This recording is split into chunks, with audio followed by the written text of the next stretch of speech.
दिव्यांग सेवी एवं हिंदी के चर्चित युवा कवि व कथाकार श्री गोलेंद्र पटेल जी ने मूर्धन्य व्यंग्यकार हरिशंकर परसाई की भोलाराम का जीव व्यंग्यात्मक कहानी रिकॉर्डिंग करने के लिए भेजे हैं ताकि दिव्यांग यानी दृष्टिबाधित मतलब नेत्रहीन विद्यार्थीगण इसे सुन सकें। व्यंग्य का पाठ करने से पहले मैं हरिशंकर परसाई के बारे में 2 शब्द कहना चाहती हूँ। Harishankar Parsai, the 22nd of August 1924, the 10th of August 1995 Hindi के प्रसिद्ध लेखक और व्यंग्यकार थे। उनका जन्म जमानी, होशंगाबाद, मध्य प्रदेश में हुआ था। वे हिंदी के पहले रचनाकार हैं जिन्होंने व्यंग्य को विधा का दर्जा दिलाया और उसे हल्के फुल्के मनोरंजन की परंपरागत परिधि से उबारकर समाज के व्यापक प्रश्नों से जोड़ा। उनकी व्यंग्य रचनाएं हमारे मन में गुदगुदी ही पैदा नहीं करती बल्कि हमें उन सामाजिक वास्तविकताओं के आमने सामने खड़ा करती है जिनसे किसी भी और राजनैतिक व्यवस्था में पिसते मध्यमवर्गीय मन की सच्चाइयों को उन्होंने बहुत ही निकटता से पकड़ा है। सामाजिक पाखंड और रूढ़िवादी जीवन मूल्यों के अलावा जीवन पर्यंत विसलियों पर भी अपनी अलग कोटिवार पहचान है। उड़ाते हुए उन्होंने सदैव विवेक और विज्ञान सम्मत दृष्टि को सकारात्मक रूप में प्रस्तुत किया है। उनकी भाषा शैली में खास किस्म का अपनापन महसूस होता है कि लेखक उसके सामने ही बैठे हैं। ठिठुरता हुआ गणतंत्र की रचना हरिशंकर परसाई ने किया जो एक व्यंग्य है। कहानी संग्रह हंसते हैं रोते हैं जैसे उनके दिन फिरे भोलाराम का जीव। उपन्यास रानी नागफनी की कहानी तट की खोज ज्वाला और जल। संस्मरण तिरछी रेखाएं। लेख संग्रह तब की बात और थी, भूत के पांव पीछे, बेईमानी की परत, अपनी अपनी बीमारी, प्रेमचंद के फटे जूते, माटी कहे कुम्हार से, काग भगोड़ा, आवारा भीड़ के खतरे, ऐसा भी सोचा जाता है, वैष्णव की फिसलन, पगंडियों का जमाना, शिकायत मुझे भी है, उखड़े खंभे, सदाचार का ताबीज, विकलांग श्रद्धा का दौर, तुलसीदास चंदन घिसें, हम एक उम्र से वाकिफ हैं, बस की यात्रा। परसाई रचनावली सजिल तथा पेपरबैक 6 खंडों में, राजकमल प्रकाशन, नई दिल्ली से प्रकाशित। हरिशंकर परसाई पर केंद्रित साहित्य। आखन देखी संपादक कमला प्रसाद, वाणी प्रकाशन, नई दिल्ली से प्रकाशित। देश के इस दौर में विश्वनाथ त्रिपाठी, राजकमल प्रकाशन, नई दिल्ली से प्रकाशित। सुनो भाई साधो हरिशंकर परसाई।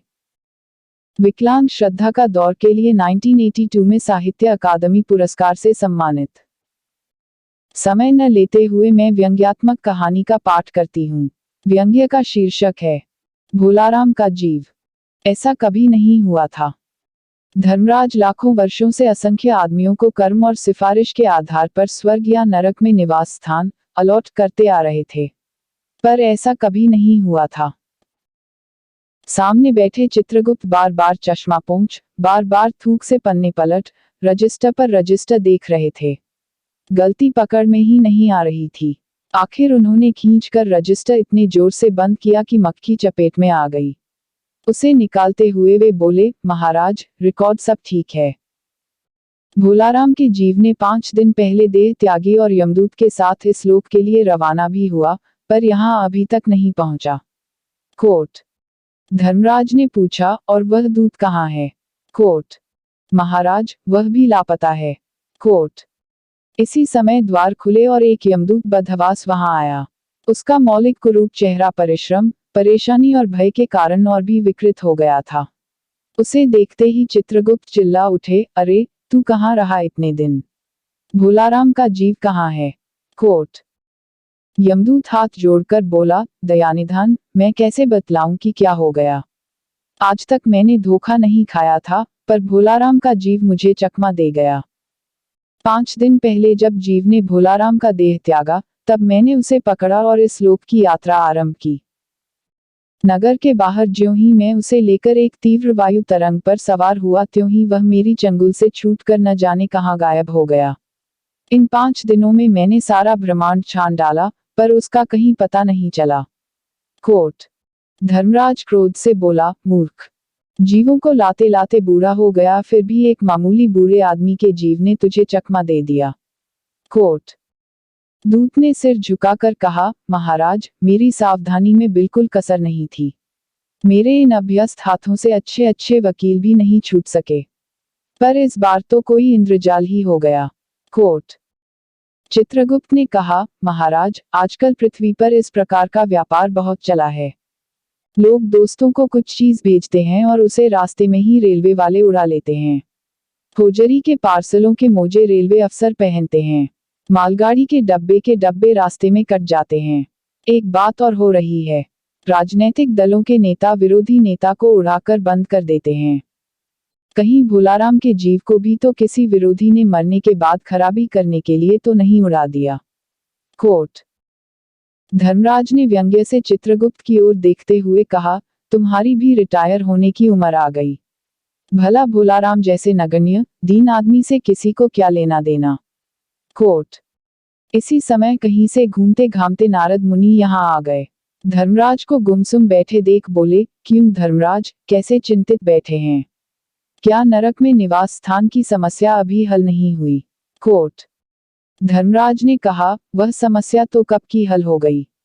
नरक में पिछले सालों में बड़े गुणी कारीगर आ गए हैं। कई इमारतों के ठेकेदार हैं जिन्होंने पूरे पैसे लेकर रद्दी इमारतें बनाई। बड़े बड़े इंजीनियर भी आ गए हैं जिन्होंने ठेकेदारों से मिलकर पंचवर्षीय योजनाओं का पैसा खाया। ओवरसियर हैं जिन्होंने उन मजदूरों की हाजिरी भरकर पैसा हड़पा जो कभी काम पर गए ही नहीं। इन्होंने बहुत जल्दी नरक में कई इमारतें तान दी हैं। वह समस्या तो हल हो गई, पर एक बड़ी विकट उलझन आ गई है। भोलाराम नाम के एक आदमी की 5 दिन पहले मृत्यु हुई। उसके जीव को यह दूत यहाँ ला रहा था कि जीव इसे रास्ते में चकमा देकर भाग गया। इसने सारा ब्रह्मांड छान डाला, पर वह कहीं नहीं मिला। अगर ऐसा होने लगा तो पाप पुण्य का भेद ही मिट जाएगा। कोट। नारद ने पूछा, उस पर इनकम टैक्स तो बकाया नहीं था? हो सकता है उन लोगों ने रोक लिया हो। कोट। चित्रगुप्त ने कहा, इनकम होती तो टैक्स होता। भूखमरा था। कोट। नारद बोले, मामला बड़ा दिलचस्प है। अच्छा, मुझे उसका नाम पता तो बताओ, मैं पृथ्वी पर जाता हूँ। कोट। चित्रगुप्त ने रजिस्टर देखकर बताया, भोलाराम नाम था उसका। जबलपुर शहर में धमापुर मोहल्ले में नाले के किनारे एक 1.5 कमरे टूटे फूटे मकान में वह परिवार समेत रहता था। उसकी एक स्त्री थी, 2 लड़के और एक लड़की। उम्र लगभग 60 साल। सरकारी नौकर था। 5 साल पहले रिटायर हो गया था। मकान का किराया उसने 1 साल से नहीं दिया, इसलिए मकान मालिक उसे निकालना चाहता था। इतने में भोलाराम ने संसार ही छोड़ दिया। आज 5वां दिन है। बहुत संभव है कि अगर मकान मालिक वास्तविक मकान मालिक है तो उसने भोलाराम के मरते ही उसके परिवार को निकाल दिया होगा। इसलिए आपको परिवार की तलाश में काफी घूमना पड़ेगा। कोट।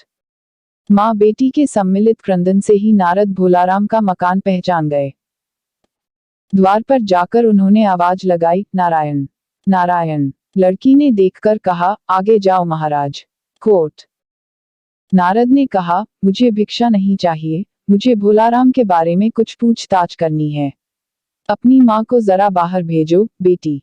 कोट। भोलाराम की पत्नी बाहर आई। नारद ने कहा, माता, भोलाराम को क्या बीमारी थी? कोट। क्या बताऊं, गरीबी की बीमारी थी। 5 साल हो गए पेंशन पर बैठे, पर पेंशन अभी तक नहीं मिली। हर 10-15 दिन में एक दरख्वास्त देते थे, पर वहां से या तो जवाब आता ही नहीं था और आता तो यही कि तुम्हारी पेंशन के मामले में विचार हो रहा है। इन 5 सालों में सब गहने बेचकर हम लोग खा गए। फिर बर्तन बिके, अब कुछ नहीं बचा था। चिंता में घुलते घुलते और भूखे मरते मरते उन्होंने दम तोड़ दी। कोट। नारद ने कहा, क्या करोगी माँ, उनकी इतनी ही उम्र थी। कोट। ऐसा तो मत कहो महाराज, उम्र तो बहुत थी। 50-60 रुपया महीना पेंशन मिलती तो कुछ और काम कहीं करके गुजारा हो जाता, पर क्या करें, 5 साल नौकरी से बैठे हो गए और अभी तक एक कौड़ी नहीं मिली। कोट। डयक की कथा सुनने की फुर्सत नारद को थी नहीं। वे अपने मुद्दे पर आए, माँ, यह तो बताओ कि यहाँ किसी से उनका विशेष प्रेम था जिसमें उनका जी लगा हो? कोट। पत्नी बोली, लगाव तो महाराज बाल बच्चों से ही होता है। कोट। नहीं, परिवार के बाहर भी हो सकता है। मेरा मतलब है किसी स्त्री। कोट। स्त्री ने गुर्राकर नारद की ओर देखा। बोली, अब कुछ मत बको महाराज, तुम साधु हो, उचक्के नहीं हो। जिंदगी भर उन्होंने किसी दूसरी स्त्री की ओर आंख उठाकर नहीं देखा। कोट। नारद हंसकर बोले, हाँ, तुम्हारा यह सोचना ठीक ही है। यही हर अच्छी गृहस्थी का आधार है। अच्छा, माता मैं चला। कोट। स्त्री ने कहा, महाराज, आप तो साधु हैं, सिद्ध पुरुष हैं। कुछ ऐसा नहीं कर सकते कि उनकी रुकी हुई पेंशन मिल जाए, इन बच्चों का पेट कुछ दिन भर जाए। कोट। नारद को दया आ गई थी। वे कहने लगे, साधुओं की बात कौन मानता है। मेरा यहाँ कोई मठ तो है नहीं, फिर भी मैं सरकारी दफ्तर जाऊंगा और कोशिश करूंगा। कोट। वहां से चलकर नारद सरकारी दफ्तर पहुंचे। वहां पहले ही से कमरे में बैठे बाबू से उन्होंने भोलाराम के केस के बारे में बातें की। उस बाबू ने उन्हें ध्यानपूर्वक देखा और बोला, भोलाराम ने दरख्वास्तें तो भेजी थी, पर उन पर वजन नहीं रखा था, इसलिए कहीं उड़ गई होंगी।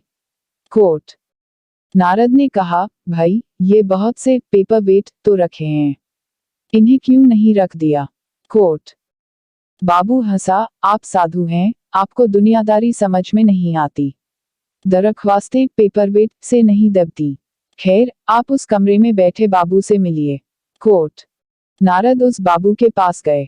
उसने तीसरे के पास भेजा, तीसरे ने चौथे के पास, चौथे ने पांचवे के पास। जब नारद 25-30 बाबुओं और अफसरों के पास घूम आए तब एक चपरासी ने कहा, महाराज, आप क्यों इस झंझट में पड़ गए। अगर आप साल भर भी यहाँ चक्कर लगाते रहे तो भी काम नहीं होगा। आप तो सीधे बड़े साहब से मिलिए, उन्हें खुश कर दिया तो अभी काम हो जाएगा। कोट। नारद बड़े साहब के कमरे में पहुंचे। बाहर चपरासी ऊँघ रहा था, इसलिए उन्हें किसी ने छेड़ा नहीं। बिना विजिटिंग कार्ड के आया देख साहब बड़े नाराज हुए। बोले, इसे कोई मंदिर विंदिर समझ लिया है क्या। धड़धड़ाते चले आए, चिट क्यों नहीं भेजी। कोट। नारद ने कहा, कैसे भेजता, चपरासी सो रहा है। कोट। क्या काम है, साहब ने रौब से पूछा। नारद ने भोलाराम का पेंशन केस बतलाया। साहब बोले, आप हैं बैरागी, दफ्तरों के रीति रिवाज नहीं जानते। असल में भोलाराम ने गलती की। भाई, यह भी एक मंदिर है, यहाँ भी दान पुण्य करना पड़ता है। आप भोलाराम के आत्मीय मालूम होते हैं। भोलाराम की दरख्वास्तें उड़ रही हैं, उन पर वजन रखिए। कोट। नारद ने सोचा कि फिर यहाँ वजन की समस्या खड़ी हो गई। साहब बोले, भाई, सरकारी पैसे का मामला है, पेंशन का केस 20 दफ्तरों में जाता है, देर लग ही जाती है। 20 बार एक ही बात को 20 जगह लिखना पड़ता है, तब पक्की होती है। जितनी पेंशन मिलती है उतने की स्टेशनरी लग जाती है। हाँ, जल्दी भी हो सकती है मगर। साहब रुके। नारद ने कहा, मगर क्या। कोट। साहब ने कुटिल मुस्कान के साथ कहा, मगर वजन चाहिए। आप समझे नहीं। जैसे आपकी यह सुंदर वीणा है, इसका भी वजन भोलाराम की दरख्वास्त पर रखा जा सकता है। मेरी लड़की गाना बजाना सीखती है, यह मैं उसे दे दूंगा। साधु संतों की वीणा से तो और अच्छे स्वर निकलते हैं। कोट। नारद अपनी वीणा छीनते देख जरा घबराए, पर फिर संभलकर उन्होंने वीणा टेबल पर रखकर कहा, यह लीजिए, अब जरा जल्दी उसकी पेंशन ऑर्डर निकाल दीजिए। कोट। साहब ने प्रसन्नता से उन्हें कुर्सी दी, वीणा को एक कोने में रखा और घंटी बजाई। चपरासी हाजिर हुआ। साहब ने हुक्म दिया, बड़े बाबू से भोलाराम के केस की फाइल लाओ। थोड़ी देर बाद चपरासी भोलाराम की 100-150 दरख्वास्तों से भरी फाइल लेकर आया। उसमें पेंशन के कागजात भी थे। साहब ने फाइल पर नाम देखा और निश्चित करने के लिए पूछा, क्या नाम बताया साधु जी आपने। कोट। नारद समझे कि साहब कुछ ऊंचा सुनता है, इसलिए जोर से बोले, भोलाराम। कोट। सहसा फाइल में से आवाज आई, कौन पुकार रहा है मुझे। पोस्टमैन है, क्या पेंशन का ऑर्डर आ गया। कोट। नारद चौंके, पर दूसरे ही क्षण बात समझ गए। बोले, भोलाराम, तुम क्या भोलाराम के जीव हो। कोट। हाँ, आवाज आई। कोट। नारद ने कहा, मैं नारद हूँ, तुम्हें लेने आया हूँ, चलो स्वर्ग में तुम्हारा इंतजार हो रहा है। कोट। आवाज आई, मुझे नहीं जाना, मैं तो पेंशन की दरख्वास्तों पर अटका हूँ, यही मेरा मन लगा है। मैं अपनी दरख्वास्तें छोड़कर नहीं जा सकता। कोर्ट। धन्यवाद।